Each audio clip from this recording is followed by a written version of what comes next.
Magandang araw mga kabayan. Update lang sa lahat ng nag-order kahapon. Eto na siya, naka-ready na lahat. 5 habak de lana, ito yun. Ito yung habak de lana San Benito.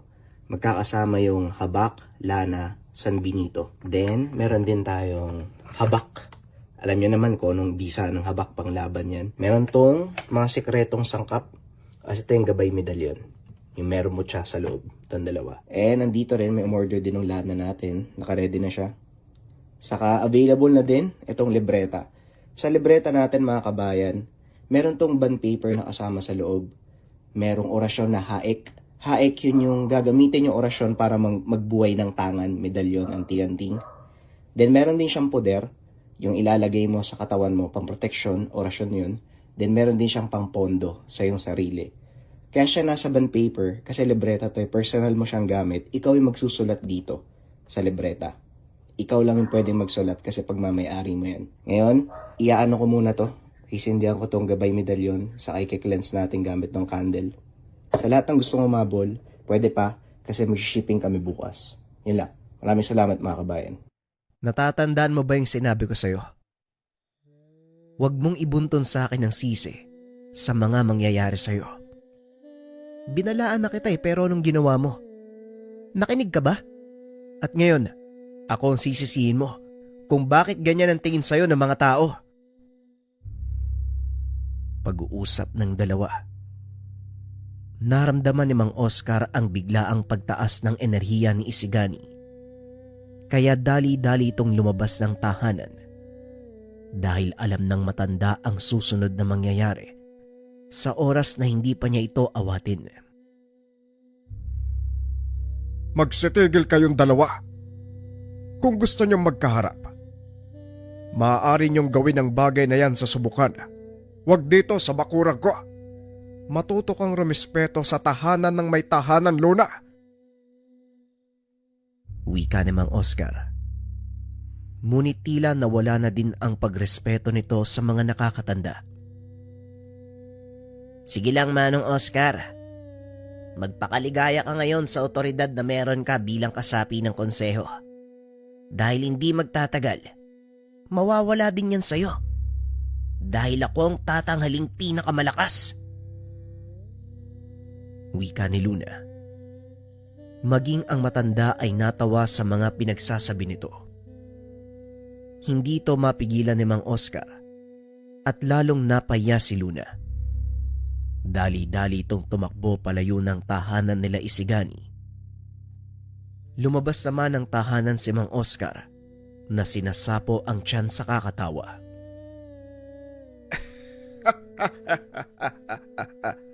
Ay nako, nababaliw na nga yata talaga yung kaibigan mo, Isigani. Saan ba niya nakuha yung sinasabi niya? Tanong ni Mang Oscar. Nagsimula yan nung bumalik kami sa bundok sa bundok ng Sarangay. Kung tutusin, wala naman talaga siyang ginawa kundi umasa sa akin Pero ayoko naman kasing ipagmalaki yun, Tay. Aminin ko, hinangad ko din ang kapangyarihan ng Sarangay. Ngunit nang malaman ko ang naging epekto nito sa kanyang teritoryo, hindi ko na ginusto na kunin yung sungay ng nilalang. Pero si Luna, talagang hindi mapigilan. Tugon ni Isigani. Hindi na biro ang saltik ng kaibigan mo, Isigani. Kailangan mong pigilan yan bago pa mahuli ang lahat. Kung hindi lang para sa kanya, kundi para sa lahat ng nasa paligid niya. Wika ni Mang Oscar. Yan na nga din mismo ang gagawin ko, Tay. Alam ko pong malaking banta si Luna sa mga kapwa natin manggagamot. Dahil hindi siya titigil sa kakahamon sa mga yun Hanggat sa mapatunayan niya na siya ang pinakamalakas kahit kanino man. Tugon ni Isigani. Ikaw na ang bahala dyan sa kaibigan mo. Baka kung sino pa ang makasawata dyan ano pa ang mangyari sa kanya. Masyado siyang kinain ng tangan niyang bertud. Pero hindi niya alam ang magiging kapalit at epekto nito sa kanya. Wika ni Mang Oscar. Titiyakin ko po sa inyo, Tay. Ako po ang unang sasawata kay Luna. Sa totoo lang, kahit gano'n ang ugali nun, kaibigan pa din naman ang tingin ko sa kanya. Gusto ko lang siyang magising sa katotohanan. Hindi lang sa taglay na gamit ang basya ng pagiging malakas. Tugon ni Isigani. Kinabukasan. Maagang nagdatingan ang mga konseho kasama ang kanika nilang mga alalay. Alam ng mga ito ang banta na panganib sa katauhan ni Luna, kaya pinili nilang magdala ng mapagkakatiwalaang kasama. Matapos maianda ang pagdarausan ng pagpupulong, kagad nang pinapasok ni Isigani ang mga kasapi ng konseho. Kasama dito ang isa sa mga matalik na kaibigan ni Tatang Jonas at ang anak nitong si Tomas na nagsisilbi niyang kanang kamay. Masaya po ako at nagkita tayo muli, Tatang Jonas. Kumusta na po kayo? Aba, si Tomas, binatang binata na. Wika ni Isigani. Oo nga pala, no? Ilang taon na ba nakalipas nang huling nagdaos ng ganitong pagpupulong? Sa pagkakatanda ko, nang maupo ang tatay mo bilang ulo ng konseho, tama ba ko? May 6 na taon na yun ah. Mukhang naaamoy ko kung anong dahilan ng pagpupulong na to. Siguro, sasabihin na ng tatay mo kung sinong hahalili sa kanya. Tugon ni Tatang Jonas. Tama po kayo. Mahalaga nga po ang pagpupulong na to. Pero hindi dahil sasabihin ni tatay kung sinong papalit sa kanya, kundi dahil sa magaganap na taunang subukan. Mamaya malalaman niyo po ang buong detalye. Sa ngayon, maupo na po muna kayo sa pwesto niyo. Muling wika ni Isigani. Karapat dapat kang humalili sa iyong ama dahil nakikita ko siya sa iyo. Manang-mana ka sa kanya eh. Wika ni Tatang Jonas. Napangiti na lang si Isigani sa mga narinig mula sa kaibigan. Matapos ay lumabas na ito upang antayin ang iba pang kasapi. Ilang minuto pa ang nakalipas, nagdatingan na ang mga ito. Sinimulan na ang pagpupulong. Hindi na nagsayang pa ng panahon si Mang Oscar. Kagad itong tinalakay ang tungkol sa nangyari kay Luna. Hindi nalingid sa ilan sa atin ang ginawa ng anak ko at ng isa sa aming kababaryo, si Luna.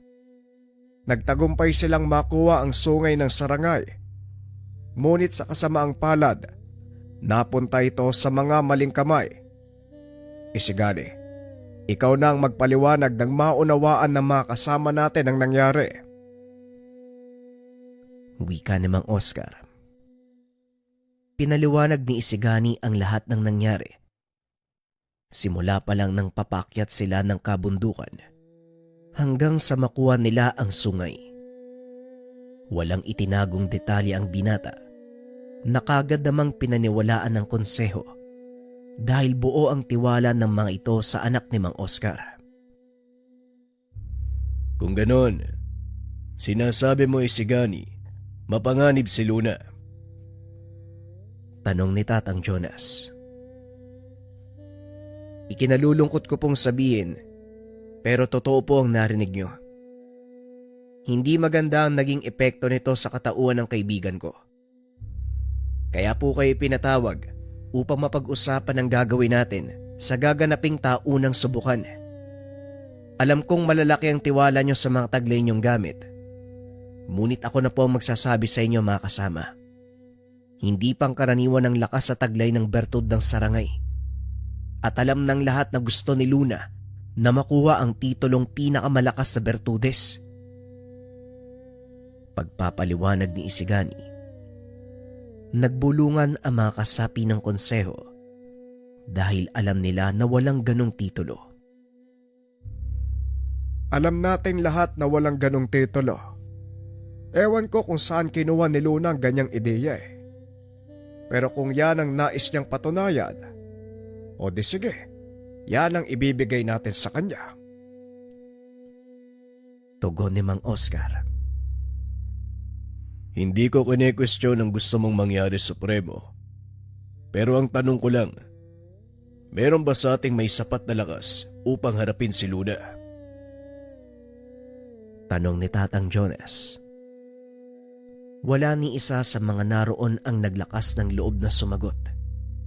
Kaya naman si Isigani na ang nagsalita. Kaya kong labanan si Luna at makipagsabayan sa kanya. Wika ni Isigani. Ngunit kagad itong inawat ng ama. Kung ako ang masusunod, pwede nating gawin yan. Pero dahil anak ka ng Supremo, ikinalulungkot kong sabihin na hindi ka maaaring makipaglaban. Ito ang batas ng ating samahan na kailangang irespeto. Tugon ni Mang Oscar. Nauunawaan ko po, tay. Pero wala ni isa sa mga kasama natin ang gustong lumaban. Muling wika ni Isigani. Sa pagkakataong ito, nakisali sa usapan si Tatang Jonas. Walang may gustong lumaban dahil hindi nila alam ang kanilang mga kakaharapin. Hindi pamilyar sa kanila ang bertud na tanga ni Luna, kaya ganoon ang pag-aalala nila. Wika ni Tatang Jonas. Kaya nga po hayaan niyo akong lumaban. Isa pa kaibigan ko si Luna. Alam ko kung papaano siya pipigilan. Tugon ni Isigani. Ngunit kahit gaano kapulido ang rason nito, hindi pa rin siya pinayagan na makasapi ng konseho. Dahil ayon sa batas ng mga ito, kailangan formal kang kasapi ng samahan bago ka makisali sa subukan ng lakas. Sa kasamaang palad, hindi kasapi si Isigani kahit anak siya ng Supremo. Hindi naman ito nakikisali sa mga taunang subukan ng gamit sa kanilang baryo. Alam ko kung gaano mo kagustong mapigilan ng kaibigan mo. Pero pasensya na anak. Dahil wala akong magagawa. Hindi ko maaaring baguhin ang ating alituntunin. Wika ni Mang Oscar. Wala nang nagawa ang binata kung hindi ang sumunod.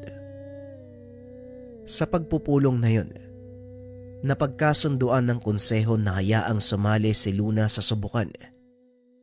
Sinabihan ni Mang Oscar ang lahat na kasaping sasali na gawin ang lahat ng makakaya para matalo o mailagay sa dapat kalagyan si Luna.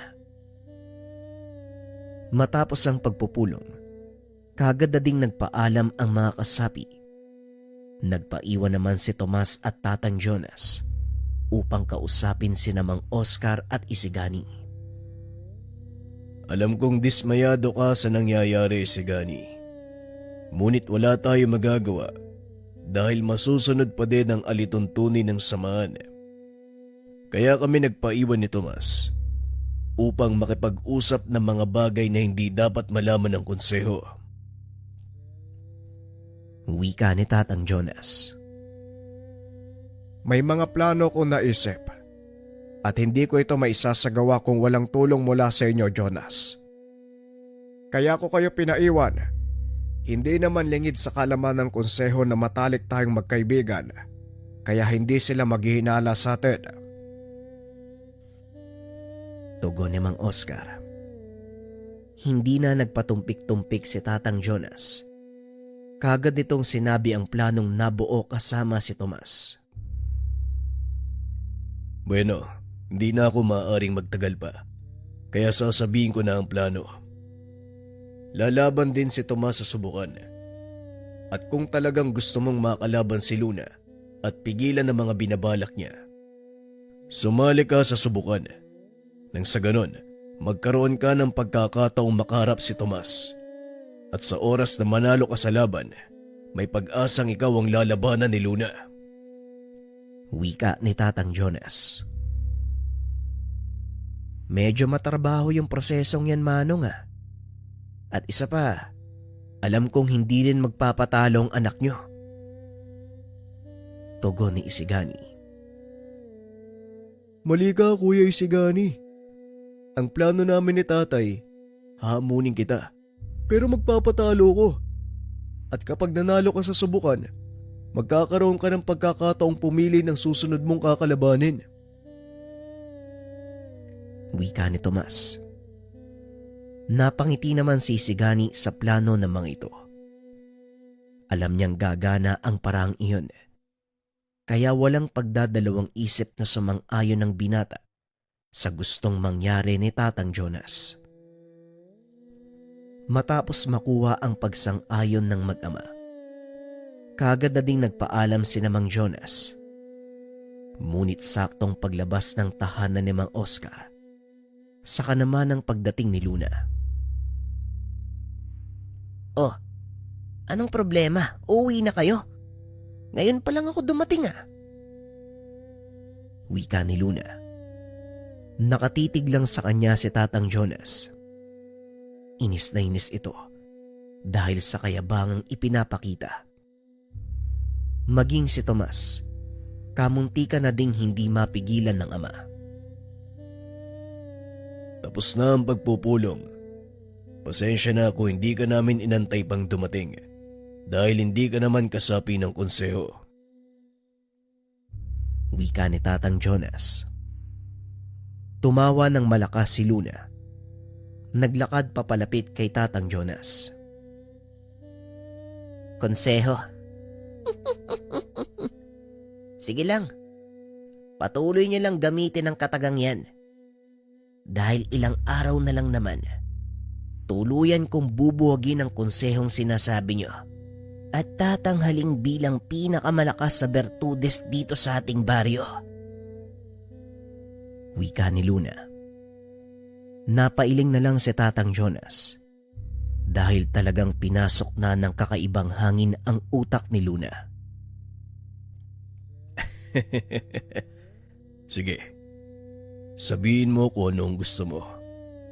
Wala namang nagbabawal sa'yo, Luna. Bueno, mauna na kami. Medyo malayo pang lalakbay namin eh. Tugon ni Tatang Jonas. Ibinaling naman ito ang atensyon kay Isigani na nooy nagtitimpi lang din sa kayabangan nito. Hindi mo man lang ba ako halukin ng kape, Isigani?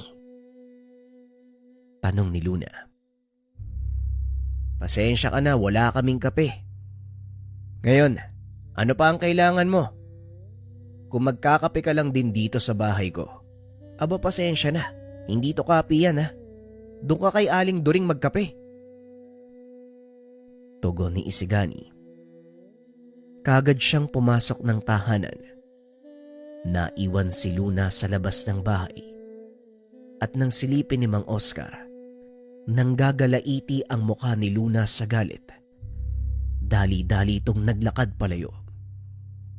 Nang mawala na sa lugar, hindi mapigilan ng mag-ama ang kakatawa. Ay nako, kakaibang angas din ang taglay ng kaibigan mo na yun ah.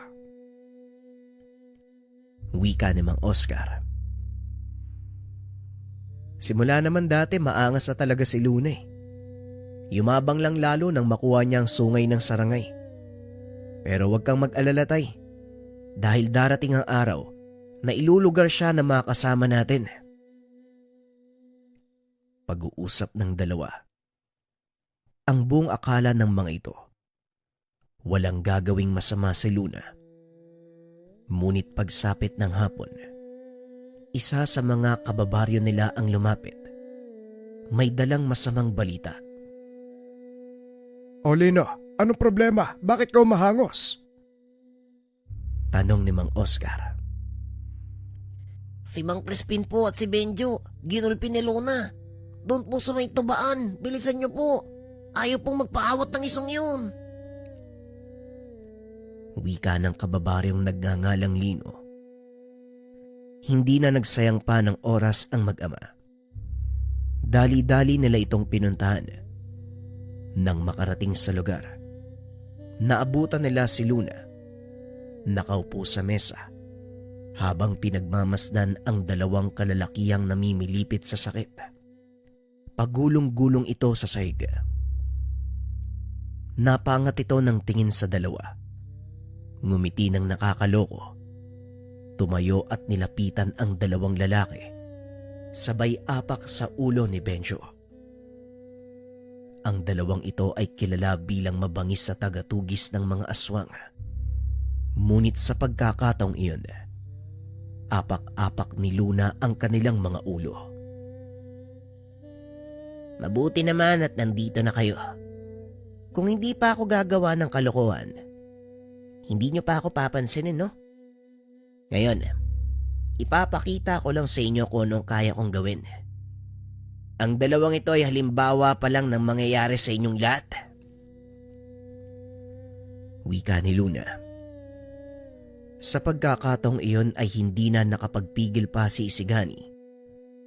Isang malakas sa suntok ang ibinigay nito sa kaibigan. Tumalsik ito palabas ng tubaan. Dali-dali namang sinundan ni Isigani ang kaibigan. Pinasundan ng malalakas na sipa sa sikmura. Kung mahal mo pa ang buhay mo, itigil mo na ang kaibang ito. Kailanman. Walang pinakamalakas na tingero. Kailan ka ba mamumulat sa katotohanan, Luna? Walang nagpapaligsahan dito. Wika ni Isigani. Matapos gulpe ng kaibigan, kagad na itong umalis sa lugar. Naiwan naman si Mang Oscar. Sa haba ng panahon kong naninirahan sa baryong ito, ngayon pa lang ako nagkaroon ng pagkakataon na makakita ng isang kagaya mo. Gahaman sa kapangyarihan at pagkilala ng iba. Hindi ko alam kung paano kang nabubuhay sa ganyang sistema. Wika ni Mang Oscar. Iniwan niya na din si Luna. Ni isa sa mga taong naroon. Walang tumulong sa kanya para makatayo. Sa halip, iniwan din siya ng mga ito na naging dahilan para mas lalong tumindi ang galit sa mga kababaryo. Ngunit sa kabila ng ginawa ni Isigani, hindi pa rin ito natinag. Itinuloy pa din ni Luna ang ginagawang panggugulo. Hanggang sa halos lahat ng mga kilalang malalakas sa Bertudes, nagawa niyang talunin. Mukhang wala nang subukan pang mangyayari. Paniguradong aatras na ang lahat ng ating mga kasamahan dahil sa ginagawa nitong si Luna. Wika ni Mang Oscar. Hindi po ako makakapayag na masira ang taunang tradisyon ng ating baryo dahil lang sa kalokohan ng taong yan. Pero kung ito lang ang tanging paraan para maiwasan ang mas malaking pinsala, siguro nga, hayaan na lang natin siyang tawagin ng sarili niya bilang pinakamalakas. Tugon ni Isigani. Hindi na nagpatawag pa ng pagpupulong si Mang Oscar. Sa halip, isa-isa nilang pinuntahan ng pangunahing kasapi ng samahan upang ipaalam na wala nang subukang mangyayari. At para makaiwas sa gulo, hayaan na lang si Luna na kilalanin ang sarili bilang pinakamalakas. Sumang-ayon naman ang mga ito, alang-alang sa ikakatahimik ng baryo. Sa paglipas ng mga araw, napagtanto ni Luna na wala nang lumalaban sa kanya. Palagi din siyang nilalapitan ng mga taong may mabigat na karamdaman. Nagagawa niya itong pagalingin gamit ang bertud ng sungay ng sarangay. Naging kontento na si Luna sa nangyayari. Unti-unti na ding nawala ang atensyon sa baryo. Dahil kahit papano, nakakatulong naman si Luna sa kanila. Nagkamali lang sila ng pag-unawa sa gustong mangyari ni Luna. Habang tumatagal, lalong dumadami ang mga nagpapagamot kay Luna. Maging ang ilan sa kanilang mga kababaryo sa kanya lumalapit upang magpabasbas ng gamit. Sa tuwing napapadaan si Isigani sa tahanan ni Luna, nakikita nito ang ilan sa mga kababaryo nilang minsang nakalaban ni Luna. Nakikipag-inuman, masayang nag-uusap. Napangiti si Isigani dahil kahit papano, unti-unti nang tinatanggap ng mga tao ang kaibigan. Hinayaan na lang muna ito ng binata. Ngunit nang minsang magkasalubong ang dalawa sa bayan, napansin ni Isigani, nangingitim ang ilang bahagi ng balat ni Luna. Namamayat ito na parang dinapuan ng kung ano sakit. "O Luna, anong nangyari sa'yo? Bakit parang namamayat ka? At saka na paano yung balat mo?" Tanong ni Isigani.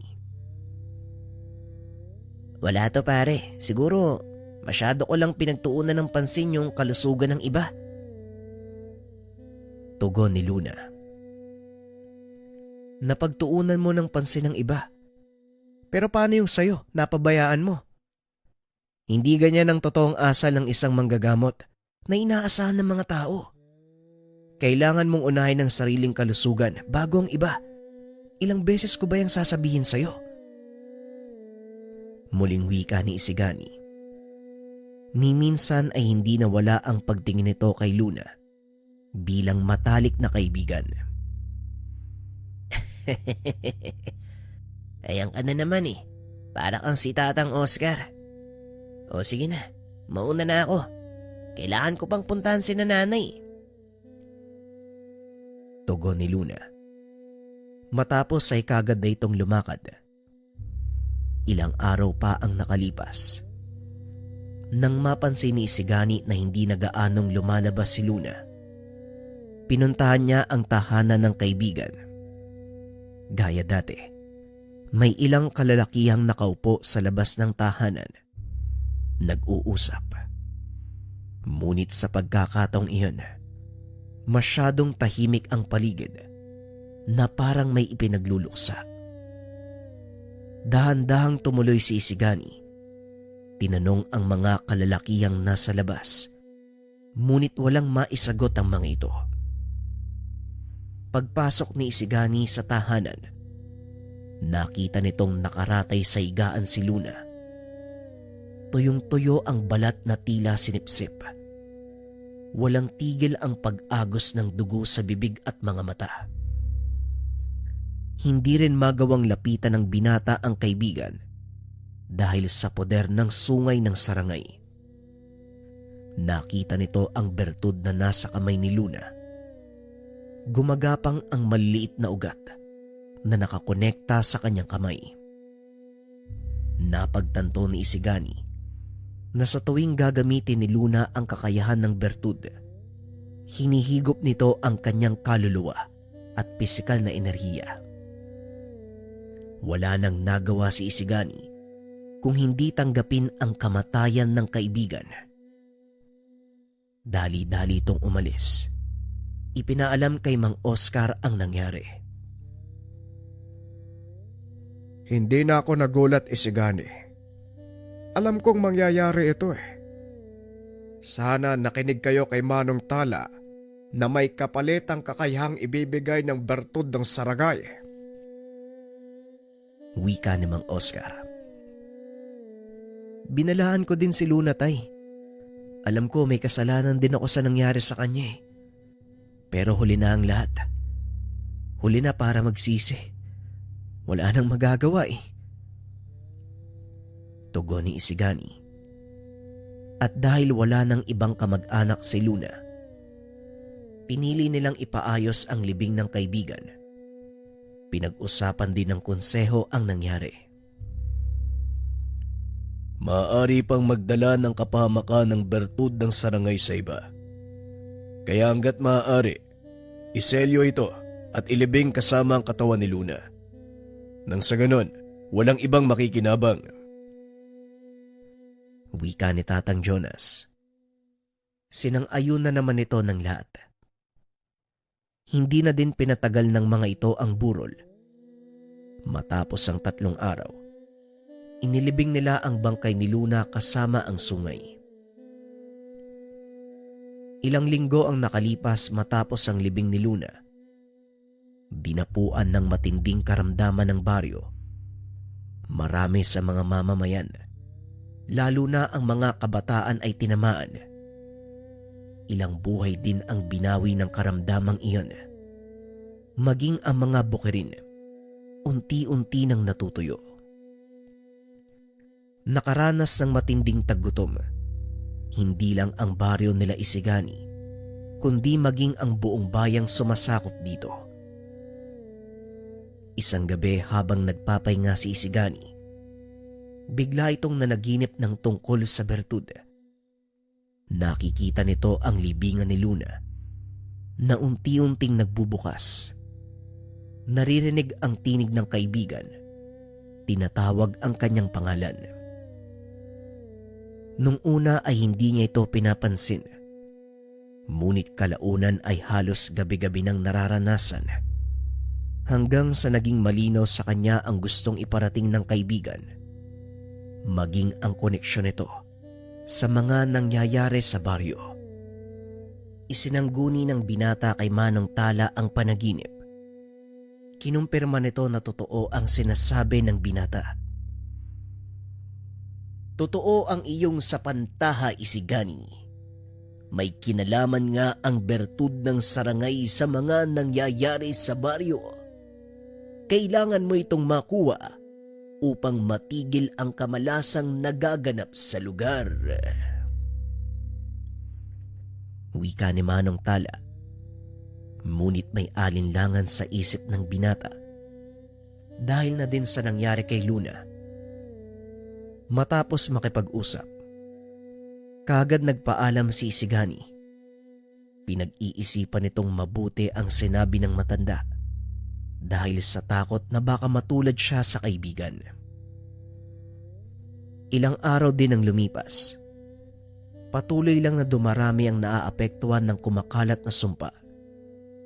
Sa tuwing may nasasawi, bagyang nakukonsensya ang binata dahil alam niyang meron siyang magagawa para matigil ang lahat ng ito. Patuloy lang na nagsawalang kibo si Isigani hanggang sa hindi na nito makayanan ang bigat ng pag-usig sa kanyang konsensya at ang bangungot na gabi-gabing dumadalaw sa kanyang pagtulog. Muling pinunta ni Isigani si Manong Tala upang hingiin ang payo nito tungkol sa pagkuha ng sungay ng sarangay sa libingan ni Luna. Alam mo, Isigani, ang bawat bertud na mula sa mga elemento may iba't ibang bisa at katangian. Nasa tao kung paano niya ito gagamitin, kung pagyayabungin niya ba upang makatulong sa kapwa o sasarilinin at makapagdulot sa iba ng sumpa. Pinili ng kaibigan mo ang ikalawang pagpipilian. Kaya kinakailangan niyang pagdusahan ang naging kabayaran nito. Ang tanong ko sa iyo, ito rin ba ang landas na pipiliin mo kung sakaling ikaw ang nakakuha ng bertud ng sarangay? Wika ni Manong Tala. Muling nagbalik sa isip ni Isigani ang lahat ng mga itinuro nito. Noong nagsisimula pa lang siya bilang antingero, ayon sa matanda, kahit ano pa ang pinagmula ng isang mutya, nakadepende pa din ang bisa nito sa taong gagamit at sa paraan ng paggagamitan nito. Nagiging masama lang ang isang mutya sa oras na nilamon ng pagiging makasarili ang taong may tangan. Sa pagkakataong iyon, tila nagkaroon ng lakas ng loob si Isigani na kunin sa libingan ni Luna ang mutya. Andoon pa rin ang alinlangan, ngunit mas nangibabaw sa binata ang kagustuhan na mailigtas sa mga kababaryo mula sa sumpang dulot ng sungay ng sarangay. Manong, kailangan niyo po akong turuan kung paano makakalas ang poder na nakabalot sa katawan ng kaibigan ko. Mula po yan mismo sa sungay ng sarangay. Wika ni Isigani. Biglang napangiti si Manong Tala nang marinig ang tanong ng binata. Simple lang para matanggal ang poder ng sungay. Gumamit ka ng itim na tela. Isaklob mo sa kanya bago mo damputin. Nang sa ganon sa oras na hawak mo na ito, lilipat sa iyo ang bakod at puder na ibinigay niya sa kanyang Panginoon. At hindi lang yan, susubukin ka din ng bertud kung karapat dapat ka sa kanyang proteksyon. Wika ni Manong Tala. Matapos makipag-usap, kagad nang umalis ang binata papunta sa sementeryong pinaglibingan kay Luna. Nakatayo ito sa puntod ng kaibigan. Bagyang natawa dahil may naalala siyang kaganapan.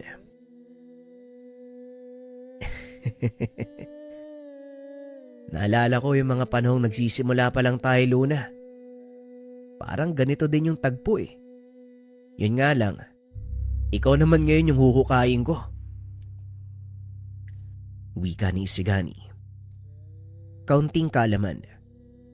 Nung kabataan ni Luna at Isigani, madalas silang nagpupunta ng sementeryo upang manguha ng tuway-tuway ng tao. Ipinagbibili naman ito sa mga mangkukulam o hindi kaya naman sa mga tao na naghahanap sa kapatagan. Habang naghukay, hindi maiwasan ni Isigani ang maluha dahil hindi ito makapaniwala na nasa loob ng hukay na yun ang kanyang matalik na kaibigan. Ilang sandali pa, narating na nito ang mismong ataol. Binuksan. Nakita ang sungay ng sarangay na nooy hawak-hawak pa din ni Luna. Unti-unti siyang nakakaramdam ng sakit ng ulo dahil sa malakas na enerhiyang inilalabas ng sungay bilang depensa. Kagad niya itong tinakpan ng dalang itim na tela, dinampot at nang tuluyang makuha, nawala ang pananakit ng kanyang ulo. Kaya mabilis na itong tinakpan ng hukay at umalis sa lugar. Muling bumalik si Isigani sa tahanan ni Manong Tala at ipinakita ang sungay ng sarangay. Ito pala ang sinasabi nilang sungay ng sarangay. Kamangha-mangha. Ako nang bahalang maglinis at magkonsagra nito. Balikan mo na lang sa akin matapos ang 7 araw. Wika ni Manong Tala. Matapos maibigay ang bertud kay Manong Tala, kagad na itong umuwi. Nahiga ang binata, kagad ding nakatulog. Kinabukasan, maagang nagising ang binata. Napansin ito na wala na ang mga panaginip tungkol sa bertud. Maaga itong naglakad-lakad sa baryo sa pag-asang makikitang nawala na rin ang sumpa sa mga tao. Ngunit tila pinagsukluban ng langit at lupa si Isigani nang makita ang mga kabataang inilalabas ng kanilang mga tahanan na wala ng buhay. Patuloy siyang nag-ikot sa paligid. Natagpuan sina Tatang Jonas nang gagamot sa lugar. Kagad siyang lumapit upang tumulong ngunit pinigilan na ito ng matanda. Hindi na iyo, magpahinga ka. Dahil alam kong pagod ka din sa pagtulong sa iba. Hayaan mo na kami ni Tomas sa panggagamot. At isa pa, meron pa tayong mga ibang kasamahan na nakikitulong. Wika ni Tatang Jonas. Kung may magagawa lang sana ako para alisin ang ganitong sumpa, ginawa ko na. Kaso wala eh. Hindi ko rin alam kung paano sila matutulungan. Wika ni Isigani. Nagawa mo na ang dapat mong gawin, iyo. Kami naman ang dapat kumilos. Magpahinga ka muna sandali. Wika ni Tatang Jonas. Nagpatuloy sa paglalakad si Isigani. Nakita ang ilan sa kanyang mga kababaryo na inililibing ang kanilang mga namatay na kaanak. Hindi makapaniwala ang binata na mangyayari ito sa kanilang baryo. Nagbalik sa kanya ang mga masasayang alaala nung kabataan pa nila ni Luna. Ang mga luntiang bukid noon na palaruan, ngayon ay naging libingan ng mga yumao niyang kalaro. Hindi maiwasan ni Isigani ang maluha habang nakikitang nagdadalamhati ang bawat ina, anak at asawang naulila ng mga kalalakihang namatay sa sumpang idinulot ng sungay ng sarangay. Paulit-ulit na ginagawa ni Isigani ang pag-iikot sa kabayanan. Tuwing umaga, wala pa ring pagbabago. May ilang pa ring nakaratay sa higaan habang inaantay ang pagdating ng hindi karapat-dapat na kamatayan. Ikapitong araw na mula nang sabihin ni Manong Tala na bumalik siya para kunin ang sungay ng sarangay. Pagdating nito sa tahanan ni Manong Tala, nakita niya ang matandang nakaupo sa atangan habang hawak-hawak ang sungay. "Eto na ang sungay! Malinis na yan at konsagrado na din. Ngayon gawin mo ang nararapat mong gawin sa gamit na yan." Matapos siabot ni Manong Tala ang sungay, kakaibang gaan ng pakiramdam ang bumalot kay Isigani. Maging ang kapaligiran, tila biglang naningkad.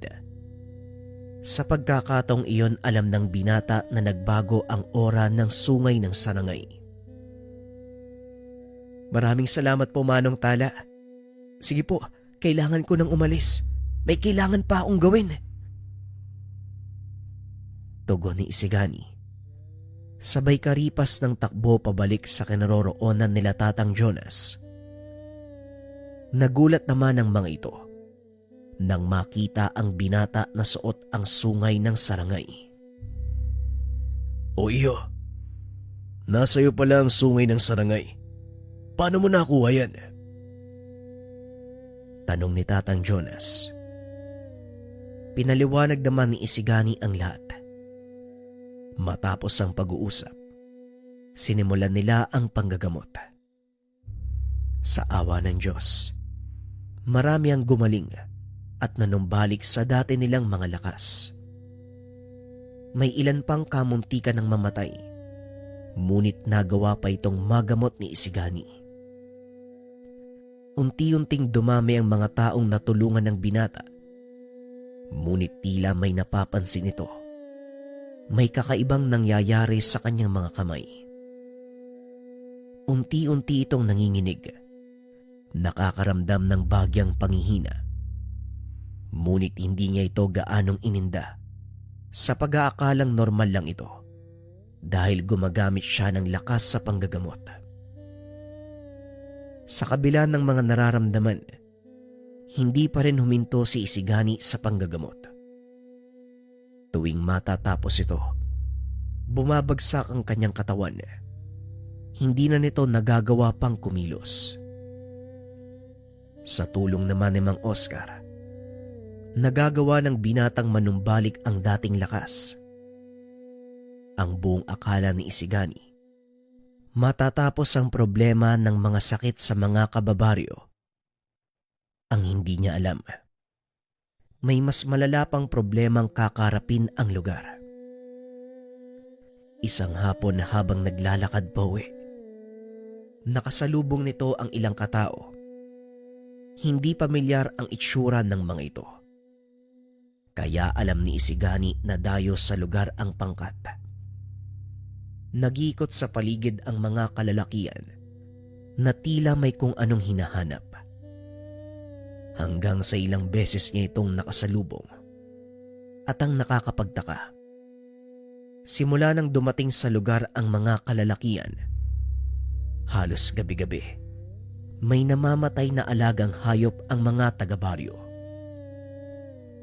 Dito na nagsimulang magduda si Isigani. Kaya naman kinausap nito ang ama at ang ilang naiwang kasapi ng konseho. Ayon sa mga ito, napansin na din nila ang grupo ng mga kalalakian. Ngunit hindi na lang nila pinansin dahil wala naman silang nakikitang ginagawang masama. Ngunit dahil sa sinabi ni Isigani, nagpa siyang magsagawa ng pagpapatrolya ang konseho. At dito nila napag-alaman na ang mga nawawalang hayop sa baryo natatagpo ang patay sa tabing ilog. Wasak ang tiyan. Walang lamang loob. Partikular ang atay at puso. Isang nilalang ang alam kong may gawa nito. Pero pasalamat pa din tayo dahil hindi tao ang kanilang sinasalakay. Ganun pa man, huwag magpakampante sa mga nangyayari. Dahil sa oras na madiskubre nilang humina ng husto ang ating depensa, mga tao naman ang kanilang sasalakayin. Wika ni Tatang Jonas. Tama ka, Jonas. Hindi natin sila maaaring hayaang samantalahin ang paghina ng ating baryo. Magsipaganda kayo. Pulungin ang natitirang kalalakihang may kakayahang lumaban. Wika ni Mang Oscar. Ipinatawag ni Isigani ang mga kalalakian at sa tulong ni Tomas, nagsagawa sila ng gabi-gabing pagpapatrolya. Kasalukuyang nag-iikot sina Tomas at Isigani. Biglang naitanong ng binata ang tungkol sa bertud ng sungay ng sarangay na nakasuot sa leeg ni Isigani. Manong, anong pakiramdam na suot mong isang malakas na gamit? Sa totoo lang, hindi ko pa nararanasang magtanga ng ganyang kalakas sa bertud. Piruin mo, kaya niyang baliktarin ang nangyayari sa katawan ng pasyente. Sa halip na lumala ang sakit, gumagaling pa to. Wika ni Tomas. Sa totoo lang, Tomas, hindi ko lubos maisip na ganitong taglay na kakayahan ng bertud. Pero kagaya ng sinabi ko, hanggat may nararamdaman akong lakas, hanggat kaya kong gumalaw, hindi ako titigil sa pagtulong. Gagamitin ko ang lakas ay binibigay ng bertud upang tumulong sa mga nangangailangan. Tugon ni Isigani. Yan din po ang palaging sinasabi sa akin ni tatay. Hanggat kaya mong tumulong, tumulong ka. Huwag mag-isip o maghanap ng kapalit. Kahit anong mangyari, ialay sa Diyos ang kapurihan at karangalan. Muling wika ni Tomas. Napangiti naman si Isigani. Katulad ka nga ng ama mo. Mabuting tao si Tatang Jonas. Ang totoo, marami akong kalamang nagmula sa kanya na nagagamit ko sa panggagamot. Hindi na ituloy ni Isigani ang sasabihin. Bigla itong nakaramdam ng presensya ng isang nilalang sa lugar. Teka, mukhang malakas ang isang tumanong ah. Wika ni Tomas. Tama ka. Hindi nga biro ang lakas ng isang to. Ano sa tingin mo? Bertudes din ba kagaya natin? Tanong ni Isigani. Hindi, Manong. Sa palagay ko, isang uri ng aswang ang nakamasid sa atin ngayon eh. Wika ni Tomas. Hanggat maaari, huwag kang mauunang sumalakay. Dahil maaaring ipinagtatanggol lang nila ang kanilang teritoryo. Wika ni Isigani. Nauunawaan ko, Manong. Pag-uusap ng dalawa. Hanggang sa bigla na lang dinamba si Tomas. Dahilan para magpagulong-gulong ang dalawa pa ibaba ng bangin. Kagad itong sinundan ni Isigani at nang huminto sa pinakababa ng bangin ang mga ito. Nakita niyang pilit na sinasakal ng nilalang si Tomas na nooy pinaglalabanan ang malakas na nilalang. Dali-daling tumalon pababa ng bangin si Isigani. Direktang bumulusok sa likod ng nilalang. Dahilan para mapabaon. Dahilan para bumaon ang ulo nito sa putikan. Dali-daling tumayo si Tomas. Hinila ito sa paa. Sabay hampas ng nilalang sa malapit na puno. Mabilis na nakatayo ang nilalang. Nagkumahog na tumakas. Ngunit sa kasamaang palad ay nagawa itong habulin ni Isigani. Paulit-ulit itong sinuntok ni Isigani hanggang sa mawalan ng malay. Sinadya ng binata na wag itong patayin para dalhin sa baryo at tanungin. Kumuha ng baging si Isigani. Tinalian ang paa at kamay nito. Napakadulas ng katawan ng nilalang. Nababalot ng mabahong langis. Halos masuka si Tomas dahil siya ang ginawang tagabitbit ni Isigani. Pagkarating sa baryo, nagtayo ng krus ng kawayan si Tomas. Inilagay doon ng nilalang. Inantay ng mga itong magdatingan ang mga tao. Ilang sandali pa, isa-isang nagdatingan ang mga taga-baryo. Nagulat sila nang makita ang tanawin. Bagaman isang baryong pinamumugaran ng mga antingero ang lugar, hindi maikakaila na wala silang alam tungkol sa mga aswang. Ilang sandali pa ang nakalipas. Dumating na si Mang Oscar kasama si Tatang Jonas. Nakita nitong may galos si Tomas, kaya kagad nagtanong ang matanda. Anong nangyari sa inyo? Bakit puro galos ka, Tomas? Tanong ng matanda. Nakaengkwentro po namin yung nilalang na yan eh. Ako po'y napagdiskitaan. Mabuti na lang nandyan si Manong Isigani. Kung hindi, pinulutan na ako ng lintik na yan eh. Tugon ni Tomas habang binabato ng kahoy ang nilalang. Unti-unti naman itong nagising.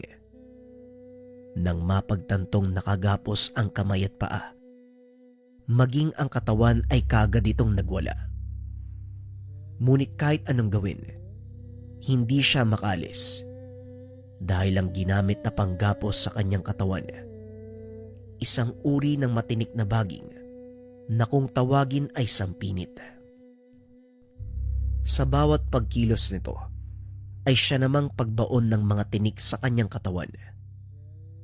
Bukod sa malalaki nitong tinik, may taglay ding lason ang sampinit na nagiging dahilan ng tuloy-tuloy na pagdurugo. Walang silbi ang pagpupumiglas mo dahil hindi ka makakalis dyan.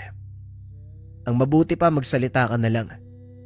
Ano ang kailangan nyo sa baryong to? Tanong ni Isigani sa nilalang. Huminto ito sa pagkilos. Tinignan ang binata.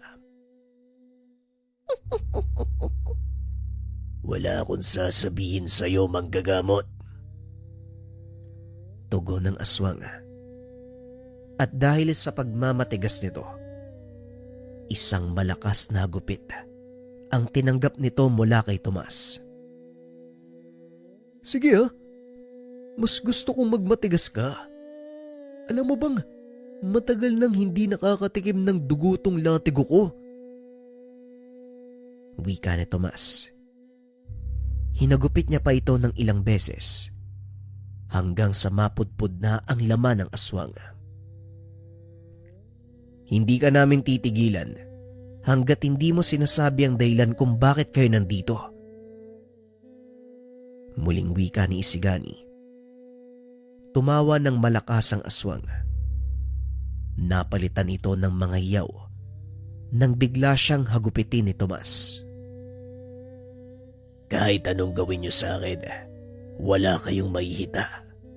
At kung gagamitin niyo akong pain para lumabas sa mga kasama ko, pasensya na lang tayo. Dahil hindi sila mag-aaksaya ng lakas para iligtas ako.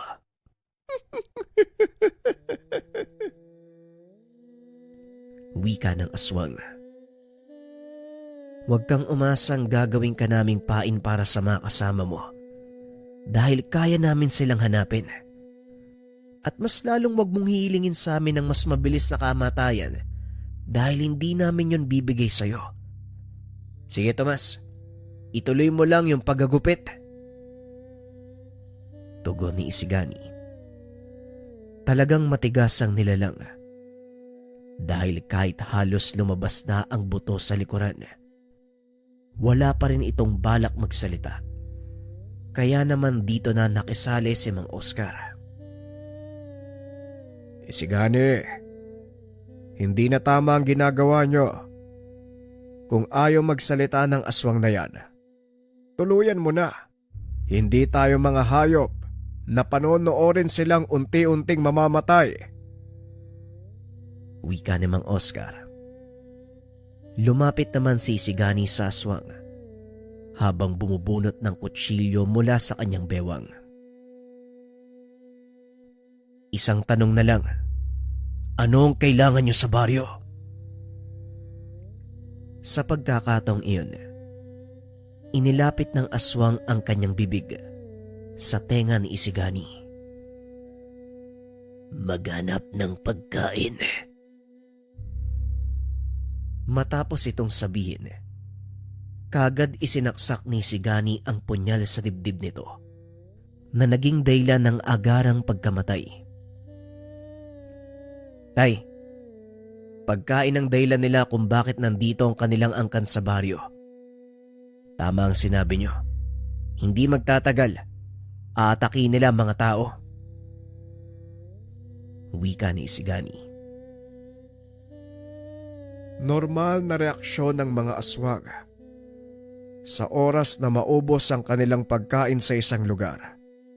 Maghanap sila ng panibagong malilipatan, bagay na hindi natin may iwasan dahil bahagi ito ng kalikasan.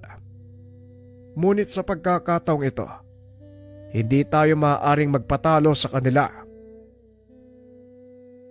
Tugon ni Mang Oscar. Mabilis na kumalat ang pangyayari, maging sa Karatig Baryo. Para kina Isigani, ito ang pinakamabisang paraan para balaan ang lahat ng nasa paligid tungkol sa panganib na paparating. Matapos ang kaganapan, ilang araw ding kumalma ang sitwasyon. Nagpatuloy si Isigani sa panggagamot hanggang sa tuluyan na ngang lumala ang kanyang kalagayan. Sa pagkakataong iyon, pinagbawalan siya ni Mang Oscar na gamitin ang kakayahan mula sa sungay ng sarangay. Hindi mo maaaring gamitin ang kapangyarihan ng sarangay. Isigani, hinihigop nito ang enerhiyang nagmumula sa katawan mo. At kapag nagpatuloy pa ito, maaari mo yang ikamatay. Wika ni Mang Oscar. Ngunit wala sa isipan ni Isigani ang tumigil sa panggagamot. Dahil marami pa sa kanilang mga kababaryo ang hindi nalulunasan. Pasensya na tay, pero sa pagkakataong ito, hindi ako susunod sa inyo. Kailangan ng baryo ang tulong ko. At kahit buhay ko maging kapalit, walang problema. Siguro, ito ang kabayaran sa ginawa kong pagkakasala. Wika ni Isigani. Hindi, Isigani. Kailanman wala kang dapat pagbayaran. Kaya itigil mo ang ginagawa mo. Kung ayaw mong ako mismo ang gumawa ng paraan para pahintuin ka. Pag-uusap ng mag-ama. Kinabukasan, muling naging maayos ang pakiramdam ni Isigani. Pinili nitong pumunta kay Manong Tala upang sumangguni tungkol sa mga nangyayari. Kagaya ng sinabi ko sa iyo, Isigani, kung saan mo ginagamit ang mutya, yun din ang singil sa iyo. Kagaya ni Luna, naghangad siya ng kapangyarihan gamit ang bertud ng sarangay. Kaya kapangyarihan din ang siningil sa kanya. Ngunit sa kaso mo, ginamit mo ang sungay ng sarangay bilang pamalit buhay sa mga taong ginagamot mo. Kaya ito din ang singil. Pagpapaliwanag ni Manong Tala, alam ni Isigani na ito ang sasabihin ng matanda. Kaya kahit papano, hindi na siya nagulat sa mga nangyayari sa kanya. Hindi naman po ako nanghihinayang, Manong. Alam kong ginagawa ko ang tama. Kung ikakamatay ko man ang ginagawa kong pagtulong, tatanggapin ko yun ng buong buo. Tugon ni Isigani.